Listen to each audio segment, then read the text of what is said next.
welcome to Education in Focus. Today's a bit of a special edition where we are thinking about the recent proposed changes to SEND.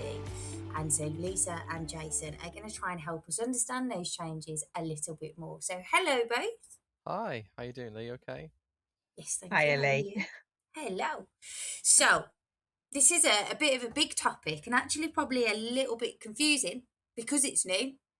But for listeners who might not follow SEND policy closely, what are the most significant changes being proposed or introduced, and why are they happening now? Well, the first thing I was thinking is, I think Lisa and I will be the first to admit that we are still finding our feet with all this as well, aren't we? Because it's all new. It's new Definitely. to everybody. In fact, it's all come down from this white paper that the government introduced earlier this year, and so it's a proposal. So that things might still change anyway. So based on what we currently know, we can only sort of talk about what we think might be happening. But why now? I suppose it's because anyone who's got children with their special educational needs, I imagine, well, anyone, 90% of them will probably say it's hard work, it's a slog, it's difficult. The system isn't working very well, and I suppose in our experience in supporting families through Adoption Focus, we've seen so many instances of things where families and children are struggling to access, the schools are struggling to access, everyone's really just finding everything very difficult to get the support that children need.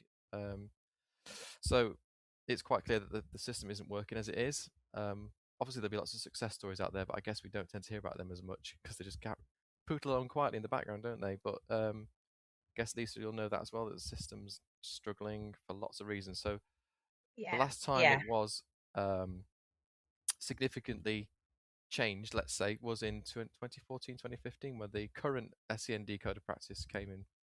So it's going back a long way. It's been sat there for a good 10, 11 years now, and it's time for a change, definitely. So I think if we think about kind of what the big changes are, the big changes are that they're now going to introduce 4 layers of support. Okay, so that starts off first of all at level 1 being the universal offer. And so the universal offer is what we would call kind of high quality adaptive teaching and supportive environments for all pupils. And I'm smiling. I know you can't see it on a podcast, but I'm smiling because that isn't a new idea for teachers and schools. It's kind of what I think many hope that they do provide already, but it's now being called kind of the universal offer. And obviously there's this hope, we'll go into it more later on, but there's hope and there's reasons why we can expect to see that being better than it perhaps has been before. The second level is what they would call targeted support.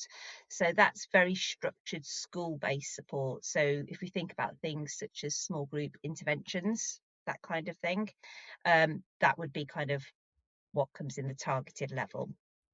The third level up is being called Targeted Plus, and that's where schools can start to access support from external professionals, speech and language therapists, for example, educational psychologists.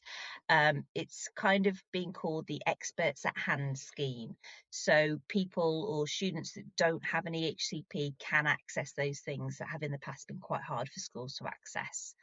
And then the final 4th level of support is called the specialist, and that's the level that's reserved for the most complex needs, and it's relying on really heavily evidence-based packages. So that would be kind of where your EHCP comes in. Okay, so that's how support is going to be structured in the new way of doing things. Yeah.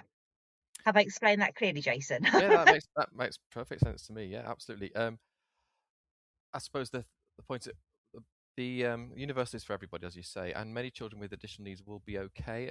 Will be able to get their needs met at that universal stage, and we'll talk about that a bit more. But once they have been identified as having an SEN, as some kind of special educational need, and they are on the register with the school, then they have to go to that targeted point. And at targeted, you then have to have an individual support plan, which again we'll look at in a bit more detail in a little bit. So from the point you get targeted plus and specialist, all of those will have some kind of support plan in place. Those children will be on the SEN register. So that's where it all begins really from that point. Because I think historically what sometimes has happened is that children have been identified as having additional needs. I've been to a couple of cases, for example, where the families weren't sure. They know the child's struggling, and we try to, and the sort of the question I'll say, oh, is that child on the SEN register for a start? Because if they are, then we can look at what support's in place. And there's sometimes parents say, I don't know. Okay, then ask the schools. Schools sometimes say no. Sometimes then they go, perhaps we do need to, or they sometimes, in some cases, say yes, but there's nothing in place. It's like, well, what was the point? So there's no point in having a child on the SEN register if nothing's happening. It's like saying, oh, they've got some problems, we're concerned about them, and they just sit there on a system. Well, it's pointless. So this kind of, not many schools do that, very few, but this sort of stops that from happening. And it means you, if you're saying they've got some additional need, then you need to be doing something about it. You're putting something in place which the universal support cannot meet in terms of the needs. And I think it's worth clarifying that, well, not clarifying, but explaining more that that individual support plan is going to, or what it should do, is outline day-to-day support, the teaching accommodations that are needed, and also targets. And Hmm. like you say, any child with additional needs should have that. And the other great thing about it, the other really positive thing I think, is that it's going to be digital, Yes. which means that it's easy to share and will hopefully stop parents having to retell their story, kind of redescribe their child's needs when children move from class to class or school to school. You know, it should be quite Yeah, a portable document, we hope. So yeah, so that's yeah, really good. that's what the support plan has, is that kind of teaching accommodations, the targets, and day-to-day support. Yeah, and so anyone who's got a child at the moment who has, in the old days, an IEP, an education plan, or currently an SCND support plan, whatever you call it, it's that kind of, it's equivalent to that, isn't it? But I think, interesting enough, there was never a statutory requirement, and now there is. Well, from September 2026, that's the first change that will take place. And so I suppose the headlines have been, when this all came out, when the white paper was published, a lot of the headlines focused on the potential changes to EHCPs, but actually the biggest thing I think for most of our families will be the difference in the ISPs, the individual support plans, because those are the things that start immediately. Um, and again, some schools have not put in place a plan, which is kind of frightening, really, considering how long these kind of principles have been in place for 20 odd years in some form or other.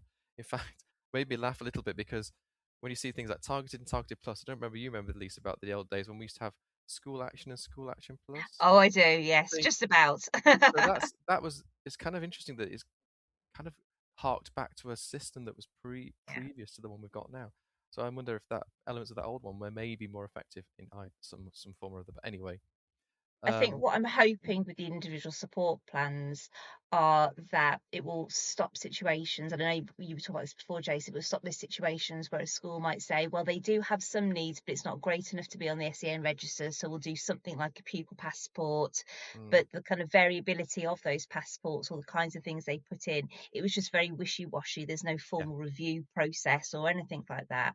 Well, schools will not be allowed to say it's not high enough for the SEN register anymore. They, if a child has additional needs, they will have an individual support plan, and that I think is a good thing, because then it falls into that statutory requirement and also the review process where parents are brought alongside mm. the kind of decision making process. Yeah, and that starts from September. So start of next academic year, this will Yeah, change. If you're in a school where these systems are already running like that, because best practice has always been this kind of thing, it's nothing new, then it won't feel perhaps remarkably different, maybe apart from the digital aspect of it, which makes it easier to see. But for some places where they've not had the support that they perhaps think the child should have had, this will tighten up on that and standardize it a bit more. The disappointing thing is that the in that requirement, they only have to review it once a year minimum, which I think is far too few. Typically, schools review plans every term because, of course, things you can set targets for that term and then move it, check how things are going, or even shorter than that. But you can't leave it for a year and expect to be up to date. So I'm a lacks a bit, bit of flexibility, doesn't it? mm, so I'm a Yeah. bit. But best practice schools, most of them wouldn't wait a whole year anyway. I think because way back when, because we've been, enjoying our little discussion here, Jason, but you were asking, weren't you, Leigh, about what the major changes are? And I suppose it's really important to highlight that the government are putting, well, I was about to say substantial, but when funds get into the billions, I don't understand really whether it is substantial or not, but they are putting a lot of funding, aren't they, into Mm, supporting these changes. So it's not saying to schools, you need to find the money from your current budget, that there's funding that's going to go into helping them offer these four levels of support. yeah, and I suppose what they're trying to do is reduce the backlog and the clog of this whole idea that sometimes for some families and children, the only way they can get support is to go for an EHCP, and so they may not need it. They may not actually need an EHCP ultimately if there were other systems in place before that step. So I think the principle behind it, which is perfectly sound, again, it's always the devil's in detail with all these things, isn't it? But they're trying to put more funding up front so that schools can respond more quickly and put that support in a bit more easily than they currently have to do. Yeah, One of the because biggest. some of that, sorry, Oh, go on, carry on. Karen.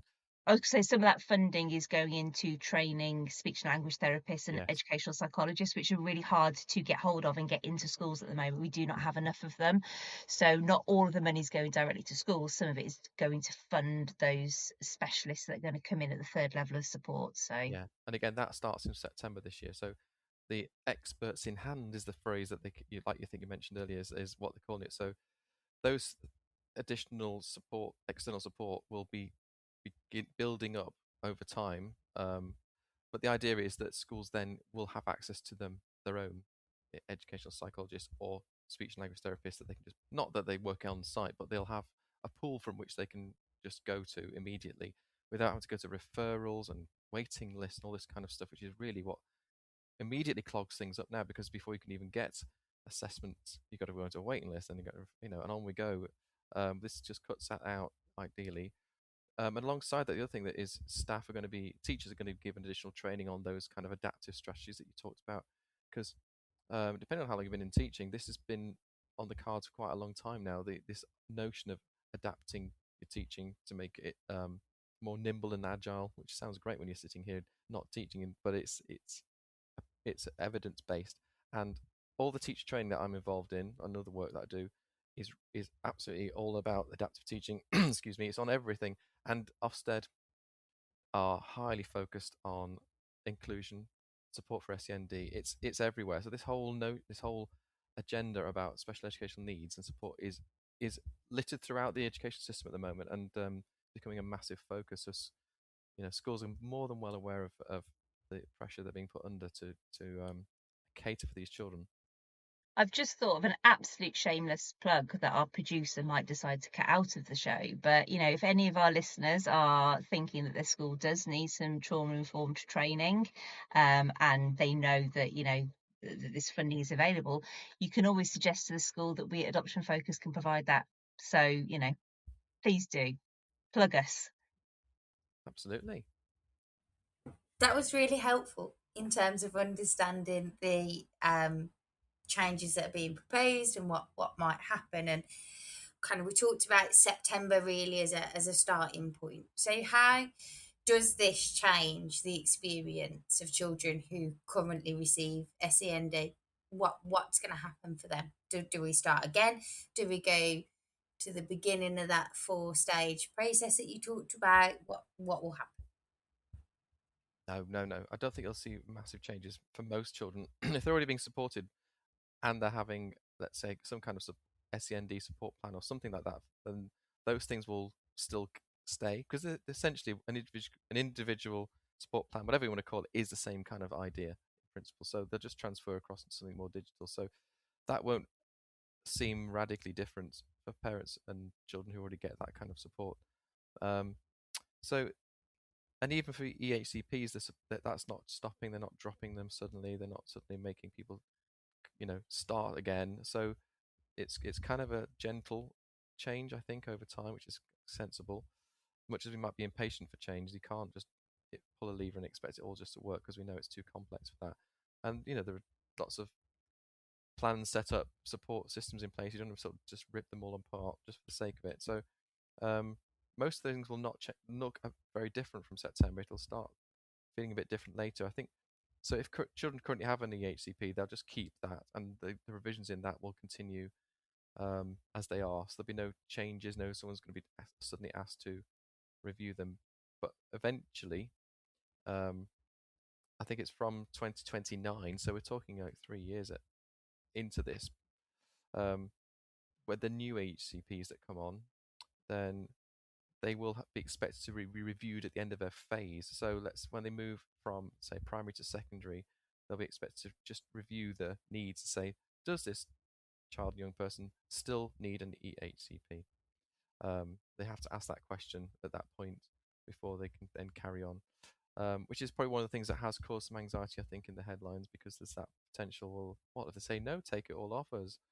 I think in our experience, we know that many children, when they transfer from one school to another, from primary to secondary, it's a huge challenge, and their needs often become more or apparent, don't they, at that stage? So it's, I think the number of pupils who will be taken or have their EHCP removed is probably going to be quite small. I can't imagine that being huge, but we don't know really until it happens. That sort of longer term. I think, yeah, if we think about kind of the experience that children currently receiving SEND support have, and how that might change, my sense is it's going to be a very slow process. Because if we think that there's funding going into training more speech and language therapists and more educational psychologists, then obviously they need to be recruited and trained and become accredited in order for them to do the work. We also know that there's funding going into the training of teachers. Well, that training needs to be secured and take place and then kind of implemented and practiced as well. You know, it's not something that people get straight away, so that's going to take time as well. There's also funding going into mainstream schools building inclusion bases for Yes. children, which in principle are a really wonderful thing. You know, a safe place that kind of meets sensory needs, that can be quiet and really help to regulate them. That's brilliant. But obviously, if a school doesn't already have that space, or a space that isn't really fit for purpose, then that needs to be built, doesn't it? Designed and built Yeah. and developed. So I think those changes are much more, when I say longer term, you know, medium term perhaps. Um, I think the biggest change really that parents will feel from September, if they haven't already, is schools getting in contact with them to do these ISPs, these individual support plans, because parents should be alongside that journey of creating the ISP. So schools should be doing it in partnership with parents. So that will be perhaps the most noticeable Yeah, I agree. change. Yeah. So the bigger ones are slower and a bit more, yeah. Yeah. They're the ones that hit the headlines, as I say, but some of the smaller changes are going to be the most immediately felt. I absolutely agree. I think that there are principles underneath the changes. I looked in the white paper a while ago, and it said, there's the 5 principles they're trying to work on are early, so get in there early, which is why we're trying to get these additional people in, get the training in, and so on. Be local, so that's why you talked about, the provision of some kind of additional space in a school if they can, to create a safe space. It could be a little hub where it could be like a sensory room or something. A lot of schools have these already, don't they? But it's not everywhere, and not everyone has access to it. This is to help them provide that capacity, so you haven't got to go miles away to try and get that kind of access, that support. Fair, well, that's an interesting principle. Fair, whatever that looks like. Effective, so that's about the evidence base. So, like you said earlier on, when it comes to EHCPs, they're going to be having to. It's interesting. This is a change. As a change, they have to show that it's evidence based. So they're coming up with strategies to support these children based on evidence. So evidence from research, evidence from expertise, not just, oh, that sounds like a nice idea, let's try that kind of thing. So that should be interesting to see. And it's got to be shared, which has always been an idea behind the educational and healthcare plans, because a lot of the children with the most complex needs won't just have educational needs, they'll have medical needs too, and possibly social care needs. And so it's supposed to pull those services together. Still, I mean, again, that's a bit of theory, and I'm not sure how effective that's been in practice. I think also another change that we might hope people see from September is there's kind of less gatekeeping to support. So for those children who perhaps currently don't have or are on the SEN register, and parents have been kind of pushing that, hopefully there will be a new feeling that the school are more welcoming to kind of hear parents' experience and what their child needs and do something about it. Like we said before, because every child with an additional need needs to have an ISP, hopefully, I'm hoping really that gatekeeping of support will be gone. Parents won't have to fight harder on that first rung of the ladder. Yeah. Like I say, it's a hope. It's not definite, but that might be a change that parents experience. One of the big challenges for schools, of course, is trying to define when it is you step into that point at which they become children with SEND. So in one school, one child's difficulties might be not that out of kilter with a lot of others, whereas in another school that child could be really very different to the others. Because what you don't want is a situation which schools with, where there may be more challenging communities, where people might come to school with fewer of the basic skills and maybe have additional English additional language, all that kind of thing. You could end up with thousands and thousands of individual support plans, which is just impossible for them to manage. So it has to be carefully thought about, doesn't it? About in terms of when is it actually the point at which we need to say this child, we can't meet their needs in just in the broad brush of support that we offer in our schools without something a bit extra that they need. Because at that point, you've then got a plan to review it. There's a lot of admin, there's a lot of responsibility to do. And you don't want a class of 25, 30 children with 60% of them on a plan. That's impossible. So I'd be interested to see how schools interpret that. Thinking about adopted children, we know, and listeners can hear from lots of other podcasts, that they've experienced trauma, that they've got attachment difficulties, potentially kind of some neurodivergence. How well do these SEND reforms recognise those unique challenges? So for adopted children or previously looked after children, how well are they identified in this?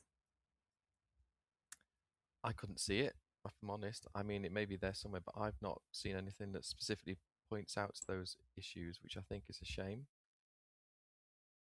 I suppose you'd have to dig into whether the definitions of things like dysregulation or emotion and social emotional behavior, whether that kind includes some reference to trauma and so on, because if it's not there, then it could be that we're missing a trick again, in terms of looking at things through that angle. Because if a school or isn't experiencing that kind of area, then they may just look at it from a behavior point of view, which is where things sometimes go wrong, isn't it? When children are supported because they present with these challenging behaviors and we think of it as a behavioral problem, whereas actually we know from our experience that often it can be something that's emerging from a trauma of some form, or attachment issue, which then needs a different kind of approach. So I yeah. think that's my disappointment with the whole thing, if I'm honest, is there is so much that's left down to individual interpretation by schools and how they implement it. And no, I can't think of a better way of doing it. I can't manage that level of structural reform. My brain doesn't work that way. When I read that with my my background and my level of understanding of trauma and attachment needs, I think, gosh, that sounds really, really helpful. There's lots of really good stuff there.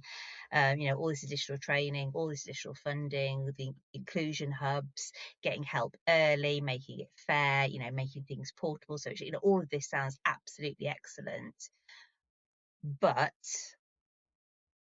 you don't know what you don't know.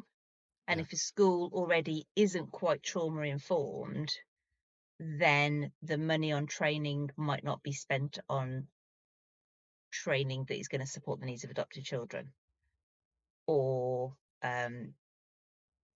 if kind of the higher level managerial team within a school don't have a level of trauma informed understanding, then they might not support trauma informed practices further down the school. It's quite, I think there's going to be a lot of variability.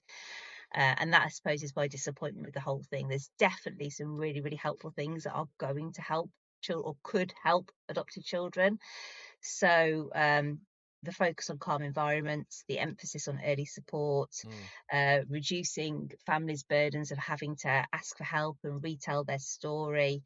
The idea that more children can be included within their local mainstream school, which is going to build strong connections to their peers, and that mean massive things for friendship groups and kind of feeling part of the community. All of that is really, really good and helpful. But yeah, I just think there's going to be variability. And I feel a trick has been missed by not specifically naming adoption and adoption related needs. Yeah, I agree. Absolutely. We know there's a huge issue with emotional based school avoidance, which we will be doing as a podcast at some point, won't we? Because increasing numbers of pupils of different ages, primarily in secondary schools, are not attending school because of those unmet needs of whatever those might be. and it's quite a national problem, and so I'm surprised it's not appeared in some way here that what's going on. Is there something else that is emotional or trauma based, or a combination of all these things that could be identified? It's a white paper. I suppose it's still not the final article. Not all the legislation's been passed. So the consultation unfortunately has stopped. So it closed in middle of May, I think. So I'm hoping that there will be people that pick these things up and have given that feedback to the government and about that. We have to hope so. And then it may be that they'll be able to make some amendments, but at the moment it's lacking that, definitely. I think I'm also concerned about the need for objective evidence.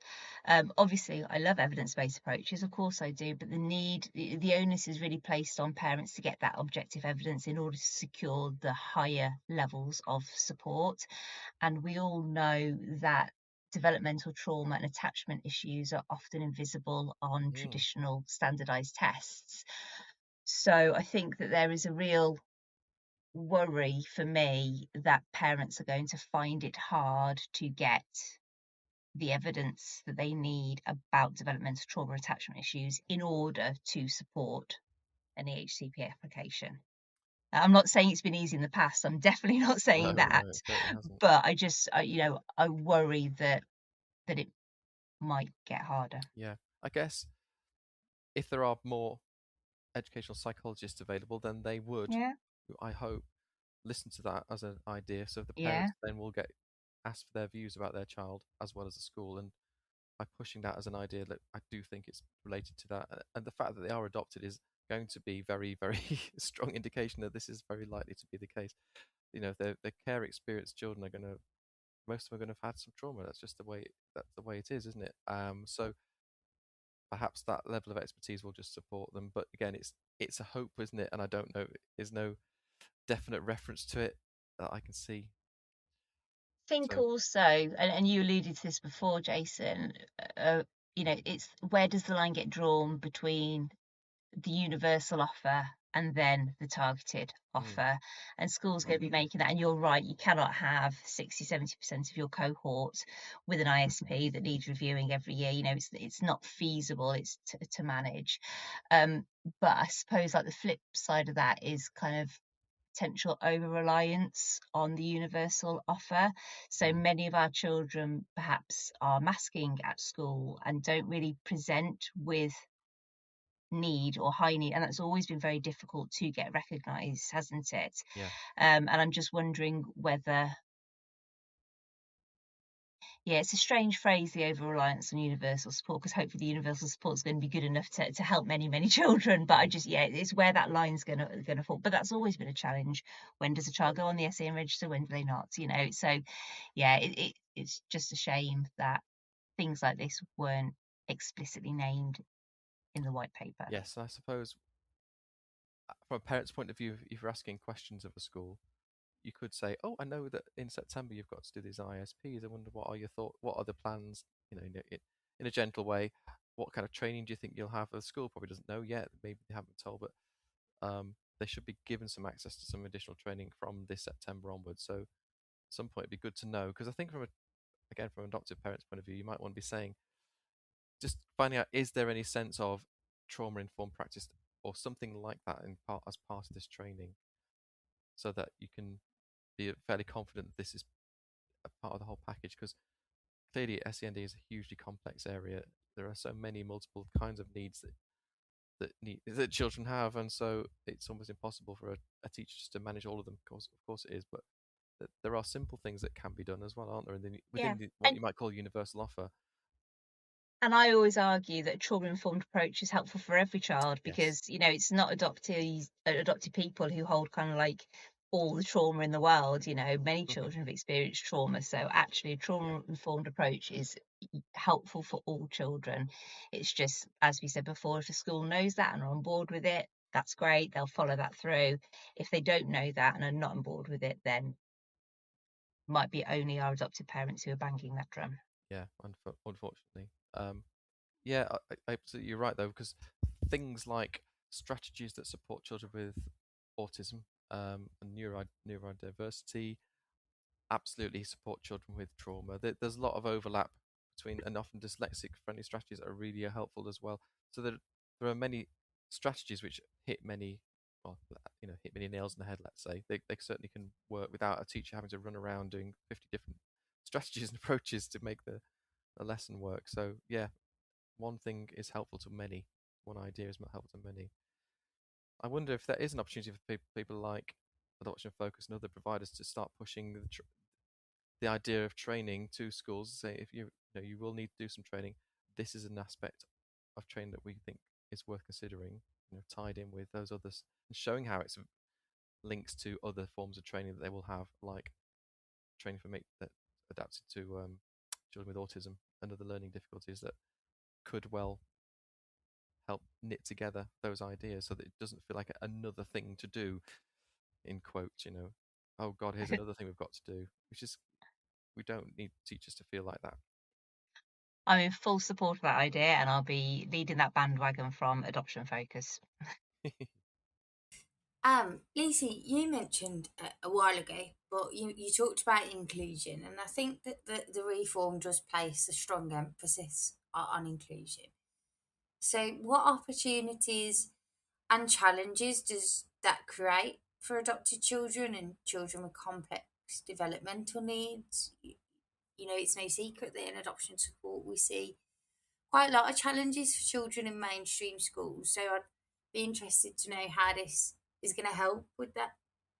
I think there is a real opportunity for inclusion. I think, written on paper, it can look really positive. If we have a well-resourced mainstream school that has well-trained staff, there's on-site specialists, there's sensory spaces.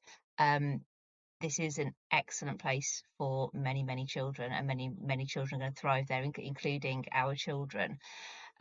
Also, I think, I mentioned it before, I do feel strongly that, if a child is able to attend their local school and their friends are local and their sport club is local and it's all part of the community, maybe it's affiliated with a local church or, religious base, I think that can really create a strong sense of stability for children.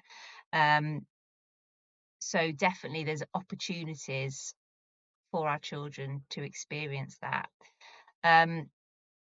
I guess a fear, though, is inclusion isn't something that you can just have a nod towards. It's not a token gesture. It really needs to be genuine. If the support isn't there and children are placed in mainstream schools, that isn't inclusion. It's putting children in situations they're going to find very, very difficult. If we have very large classes, if there's sensory overload, if there's rigid routines, if those types of practices are in place, then some of our children are really, really going to struggle. And that's not inclusion. It's putting children in a very difficult position. So, yeah, I feel inclusion is far more than a word. We have to feel it, and we have to really have that woven through all of the professional interactions with children in a school. And I think the children have to feel it, don't they? It's Of it's not course, even about adult interpretation, is it? It's, do I feel included? do I feel like I belong? That I belong here as much as any other child, that I'm a part of this. And we can't tell children to feel that way. We can't make them feel that way. It's a very personal experience. So yeah, I think inclusion is about belonging. Yeah, there's opportunities for it, but it can't just be it can't be a word on a white paper. No, it can't be a thing you put on your banner or on your website and say, "Oh, we're an inclusive school." That's lovely. Let's just see let's see what that looks like in reality. Because people say, we've probably across schools that say, "Oh, we're trauma informed school," but then you get into it that actually not, so it isn't.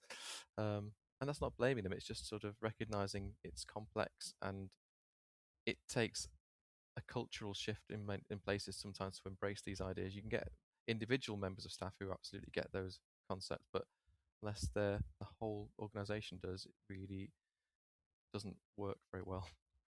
Yeah, it's a commitment, and it needs to be an ongoing commitment, doesn't it? To kind of reevaluate and have that reflective look at practices within a school and see whether it is creating that sense of belonging for the more vulnerable children. Yeah. I think also there's perhaps many things that come from the government at the current time. You get a sense that it might be financially driven. And I'm not saying this is, I don't know whether they're saving money overall or not. Like I don't know, but I wonder whether that might be interpreted by staff as this is financially driven, we can't cope. And if that's how they're feeling, then that will be passed on to the children that they are supporting. So there's a real need for schools to see this as a cultural shift rather than something they have to do because money's short. Yeah. I think from what I can see, this is actually an investment in money. This is not a cut by any sense. But I think a lot of money is going into the current system and not particularly having much of a positive impact. Gets tied up in bureaucracy. So I think they realise that if we get the money into the schools directly where the children actually are, it might have a bit more of an impact than clogging up the EHCP system, which currently is not working well enough for them.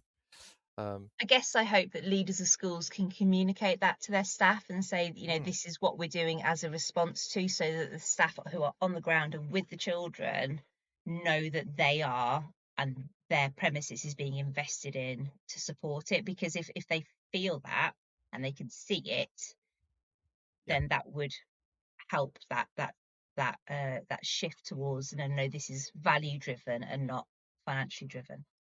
No doubt the money will be a massive part of it. You can't escape that. But yeah, you're right. And as I suppose you want to make sure that the staff feel on board with that, and there will be some fear if they're feeling that there's a pressure on them to teach children with more complex needs. They're going to say that things are being pushed onto them. Perhaps that's a perception at least. But nevertheless, that's what's happening at the moment. There are more children with more needs in classes without the support they need. That's what teachers are currently facing. So I suppose this should at least go some way to meeting that need. From what I understand, and I might be completely wrong, so tell me if I am, but regardless of the legal caring arrangements, so whether that's adoption, kinship care, or special guardianship care, there is the same SEND level of rights. So, what should adopters, but any of those other carers really know about accessing support under this evolving system? Are there misconceptions that we should think about? I hope not. I mean, they should have access to every single thing that any other parent would have access to. So, do they all know about their local Sendias service, for example? She's often got different names in different places, like Nottinghamshire, where I live, is like called Ask Us Nottingham. But if you type in Sendias, it'll usually redirect you to your local service, whatever that is. And that's there for parents, no matter what status their child is and what status the family is. There's adoption support fund, but we know that's been whittled down, hasn't it, over time? The virtual schools are still have a responsibility to be involved in the education of children who are in adoption or have been adopted, so they're no longer in care. But it may be that the virtual school hasn't been involved for a long time, but suddenly they might need to be. So there's nothing wrong with that. It might be that the child's probably been supported okay, but maybe things have changed or things have become more difficult for them. So getting the virtual school involved is absolutely appropriate, and no reason why they can't, even if they've not been involved in prior to that. So I don't think there's any major difference there, but I suppose it's just knowing that those other services can be available too. Yeah, and really making the point that kind of all support routes can be accessed simultaneously by pretty much everyone. So there's no reason why, if you are currently approaching the Adoption Support Fund, you shouldn't be working down the SEN route at school, or you can't also be asking about Pupil Premium Plus at the same time, and also, like you say, involving the virtual school head. They're all separate to each other, and so often using them in parallel is something that that parents and carers can forget. But yeah, so that's something. And I know you say that the adoption support fund is being whittled down, which it is, but just something that parents might not be aware of is that in February of this year, it was extended in terms of introducing transition funding. So it's working with Adoption England. They're rolling out a dedicated transition packages specifically to support adopted children of those under an SGO order to move into secondary school. So if anyone listening is kind of at that stage, then you need to approach your RAA, your regional adoption agency, to trigger this support. So probably doing that around the start of year 6 is a good idea. Okay, so yes, it is being whittled down in terms of monetary value, but they have extended what you can get from it. There's been a lot of discussion, I think, about the future role of EHCPs. I know we've done a previous episode on those specifically, but what concerns or hopes do you guys have about those proposed changes, particularly where there is that higher level of need for children? I think one hope is it won't be any worse than the process is right now. Sorry, that's a terrible way to I phrase it. think But that's fair, yeah. let's be honest, it is exhausting the way the process stands. And you know, many parents say that, that they feel that they have to fight and fight. You know, it's an adversarial process. So I guess one hope is that it's something better than that. You know, it needed reforming. So that. Sorry, I just phrased it really badly, didn't I? No, not at all. I think it's Um, quite a realistic view. I'm sure that's a shared view by many. There's nobody in the system that thinks it's working I've ever met. So, and again, that's what's triggered this whole consultation before the white paper. So it's very loud and clear that the system isn't working as it is. I mean, I'm hoping that some of the measures that go in earlier will actually reduce the number of children that need to go for an EHCP where perhaps they don't need it. But at the moment, it's been the only way to access support. You know, that's the only route open to some families. Hopefully, there's now other options that are less burdensome, less bureaucratic, that can get support in. And also, I quite like the idea of this specialist provision package, whatever that is defined as, and making sure that what's in there is, as I said, supported by evidence, so that they're putting in interventions and support which research now suggests should work, that should have some impact. Like I say, not just sort of things plucked out of the air, which I don't think many people do really anyway, but it just gives you that bit of reassurance. I suppose my worry is that notion of having to review the need at this change of a phase. Currently, if you get an EHCP, you keep it, and unless you have an annual review, at which point you all agree as a group, actually we don't need this anymore, fine. But that doesn't happen very often. In this case, they're having to review and say, okay, you've got to the end of primary school, for example. Do you still need an EHCP? It's kind of, you then have to fight to say yes if that's the case, and I think that's going to create some stress for people. So yeah, I think I'd say the things are going to be slow, but none of that that doesn't happen from until 2029. So anyone who's got a EHCP now, nothing's changing. There's no sudden changes of the rules. You're not suddenly going to have to review it at the end of a phase. If your child's got an EHCP now, they've got it under the current system as it is. No worries. Don't worry about it. Don't suddenly get worried that it's going to suddenly be reviewed.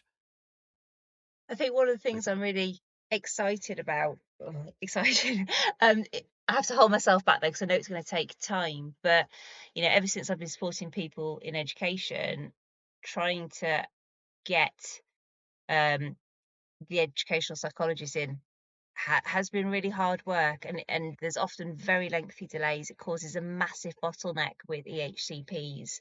So I guess I really hope that we are able to recruit and train the proposed 200 plus a year from 2026. I know that won't be kind of like an immediate change that we see, but I'm hoping that is going to have a real impact on lots of children who are. I mean, looking at this, according to the white paper, it's saying that by 2028, 29, excuse me, which I suppose they hope that all their training's done, or the majority of it primary schools should get around 40 days. I guess it'll depend on the size of your school, but around 40 days a year of an ed psych or special language therapists. Now, if I think back to when I was ahead, we did used to buy into a service from the local authority for an educational psychologist, but we could only afford about, I think it was 8 to 10 days, I think it was, in a year. And we were really careful about how we used those, because you only could reserve the educational psychologist for those really most needy cases, to come in and observe the child, work with the child, work with the family, come up with some kind of report about where the support is needed, identify the needs. Well, if you've got 40 or something close to that, that's going to be much. It's transformative, because there'll be so many other children that can get the advice that the teachers desperately want too. So, and again with the EHCPs and sorry, with the speech and language for secondary schools, it's about 160 days a year, so they say, That, which again that's is excellent. if they get it, is amazing. Yeah. Uh, I think also we have to acknowledge that this is nationwide, and there is a little bit of a postcode lottery. Sometimes, I hate to say it, but what's available in one place isn't always available in another place. And I know certainly supporting families through a variety of geographical areas at the moment, it can be a little bit hit and miss depending on where you live. But certainly the proposal indicates, and I'm hoping that that we'll see less of that. yes, I do hope so. I certainly hope so, because I think starting, we said earlier on, that initial requirement that they have to have an individual support plan from September. Everybody has one. It can be, that's where it starts. That kind of baseline, that we as a standardized approach. There's been so much variation even now, that between schools and local authorities. I mean, that's not going to solve it, of course, but it's an indication of perhaps how we need to be thinking about the system. Yeah, I just hope it will, but I wonder whether the rules around eligibility and thresholds for meeting EHCP are going to change. I don't know, because they seem to be massively variable, don't they? One local authority it seems to be much more generous in quotes than another in terms of yes, that whereas another one would say no, nowhere near the threshold for us, and that can be really frustrating. What advice would you give to our adoptive parents moving forward? Don't panic, I suppose, is one thing. Despite the fact, because some of the headlines originally were a bit, some of them inevitably focus on the what if that might happen, and I don't think that's helpful. If you look at it, actually, a lot of it is positive. Um, it's moving in the right direction. Clearly, that people's voices have been heard. There is some response. It may not be everything we all want, but it seems to me like it's trying to point things in the right direction, move things in the right direction. I would say, get like we always do, keep communicating with the school, keep talking to the Senko and class teachers, etc., whoever you need to, just to see how these changes are going to start impacting your child and their situation. Schools are going to get to grips with this themselves, so it might be a bit of an unknown quantity anyway for them, but just keep those channels of communication open, like we always say, and seek support from people like the adoption support team if necessary, if they are part of that. And we'll put a link as well on this podcast, I think, won't we, about where you can just see a summary of the changes, which is written for parents. That might be useful for anyone who wants to sort of look back at it.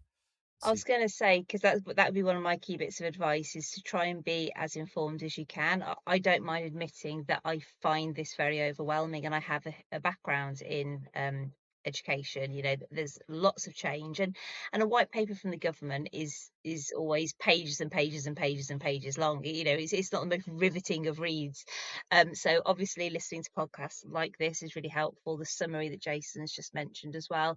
But if there are blogs and other podcasts, just keep listening, keep learning, because it's often those families who are best informed who get better outcomes, because they know what they're entitled to and feel confident engaging with the school.